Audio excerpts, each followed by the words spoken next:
సుమన్ టీవీలో మీ business promotions కోసం ఈ కింది నెంబర్ను సంప్రదించగలరు.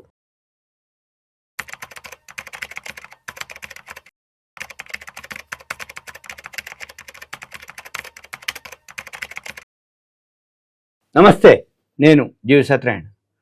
ఇప్పుడు ట్రంప్ ఏదైతే ఉందో ఈ టారిఫ్లు ఏదైతే ఉందో ప్రపంచ దేశాలు ఏదైతే ఉత్పత్తులు చేస్తాయో అవన్నీ కూడా అమెరికాలో అమ్మాలి అంటే సుంకం చెల్లించాల్సిందే.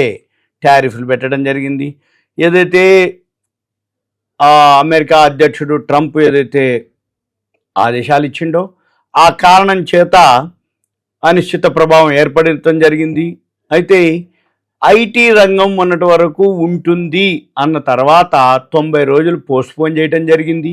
ఈ 90 రోజులు సుంకాలు టారిఫ్లు 75 దేశాలు వాటిల్లో ఏవైతే పోస్ట్పోన్ అయిందో అంటే సుముఖంగా చర్చలకు వచ్చే వాళ్ళందరికీ 90 దేశాలు టైం ఇవ్వటం, ఎవరైతే చర్చలకు రారో చైనా వాళ్ళ మీద సుంకాలు పెంచటం అవన్నీ మనం విదితమే అంటే తెలుసు. కాబట్టి ఇకపోతే ఇప్పుడు ఏదైతే ట్రంప్ ఈ అనిశ్చిత ప్రభావం ఏదైతే ఉందో ఇప్పుడు ఇది ఐటీ మీద ఉంది అనేది ఉంది. కానీ ఇప్పుడు 3 నెలలు పొడిగించారు కాబట్టి దాని మీద ఇప్పుడు 3 నెలలు మనకి రిలీఫ్ అన్నట్టు. ఏది మన ఇండియా ప్రొడక్ట్స్ అమెరికాలో మనం ఏవైతే ఎక్స్పోర్ట్ చేస్తామో వాటికి.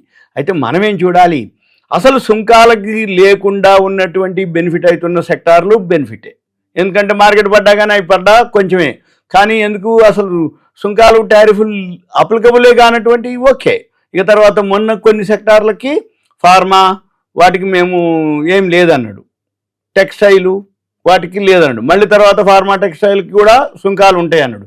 మళ్ళీ ఏమన్నాడు, ఇవన్నీ కాదు 90 రోజుల దాకా అసలు దేనికి సుంకాలు లేవన్నారు.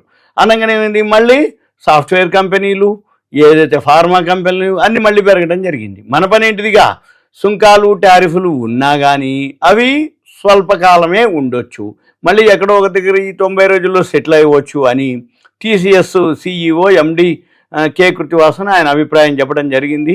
కొన్ని నెలల్లో ఈ ఇబ్బందులన్నీ కూడా పరిష్కారం అవుతాయి. ఈ మార్చి ఫైనాన్షియల్ ఇయర్ ఏదైతే రిజల్ట్స్ వచ్చేసినాయో దాన్ని బట్టి ఏదైతే మన టీసీఎస్ అంటే ఆయన చెప్పడం జరిగింది కాబట్టి ఆయనది $39 బిలియన్ 3.35 లక్షల కోట్లు పైగా ఆర్డర్స్ ఉన్నాయని చెప్పడం జరిగింది. దాంతో ఆదాయం వృద్ధి జరుగుతుంది అని చెప్పడం జరిగింది. అయితే కొంతమంది ఏదైతే ఖాతాదారులు కానీ వ్యయ నియంత్రణ కోసం ప్రాజెక్టు ఆలస్యం జరిగినా ఓవరాల్గా ఈ సెక్టార్ మీద కానీ ఏమి ప్రభావం పడదు అని స్పష్టం చేయడం జరిగింది. తర్వాత ఈ ప్రాజెక్టు ధరలు ఏదైతే తగ్గించాలని ఒత్తిడి కూడా తమపై లేదన్నారనమాట. అయితే ఈ ఫైనాన్షియల్ ఇయర్ ఏదైతే ఉందో క్వార్టర్లీ యాన్యువల్ అన్నీ చూస్తే కొంచెం ప్రాజెక్టుల ధరలు కూడా స్వల్పంగా పెరిగాయని చెప్పడం జరిగింది. అయితే ఈ టీసీఎస్ ఏదైతే ఆదాయంలో ఖాతాదారుల ఐచ్ఛిక వ్యయం కూడా ప్రధానమని, ప్రస్తుత ధరల వల్ల కొంత ప్రభావం ఉంటుందని చెప్పడం జరిగింది. అయితే దీంతో ఈ క్వార్టర్లీ ఇన్కమ్ వచ్చి $30 బిలియన్ అయితే దాంట్లో అమెరికా వాటానే 48% రావటం జరిగింది. ఇక తర్వాత ఈ రిటైల్ అనమాట, అమెరికా టారిఫ్ల ప్రభావం రిటైలు, పర్యాటకం, ఆతిథ్యం, వాహన రంగాలపై ఎక్కువగా ఎఫెక్ట్ ఉంటుంది అని చెప్పడం జరిగింది. అయితే ఈ అనిశ్చితి కనుక కొనసాగితే ఐటీ వ్యయాలు తగ్గించుకునే అవకాశం ఉంటుంది. బ్యాంకింగు, ఆర్థిక సేవల రంగంపై పెద్దగా ప్రభావం ఉండదు అనేది అన్నమాట.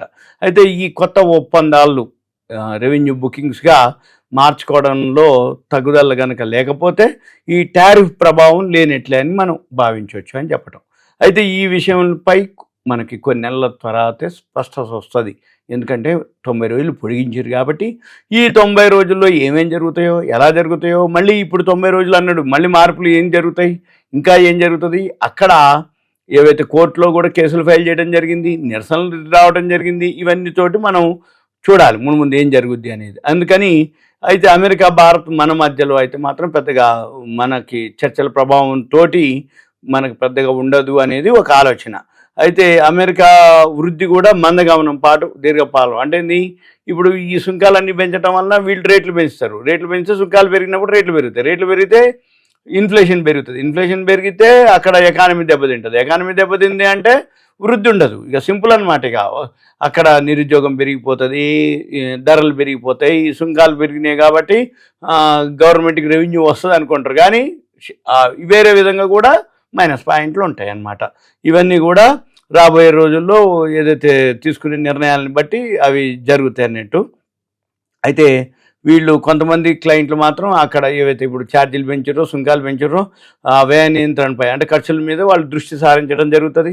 కొంతమంది ఐటీ ప్రాజెక్టులు ధరలు తగ్గించాలని అడుగుతారు. అంటే సుంకాలు పెరిగినాయి కాబట్టి ధరలు తగ్గించాలంటారు.